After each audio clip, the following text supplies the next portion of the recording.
Subscribe to TechMeSpot channel and press the bell icon and never miss another update. Hi guys, in this tutorial I'm going to show you how to find out your YouTube user ID and YouTube channel ID. Okay, so just log into your YouTube account and at the top right click on this profile icon and click on this settings, and here we have this left menu. Click on this advanced settings,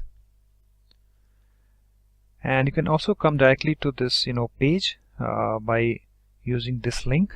Okay, so I will paste this link in the video description. You can check it out. So let's try that it's working or not.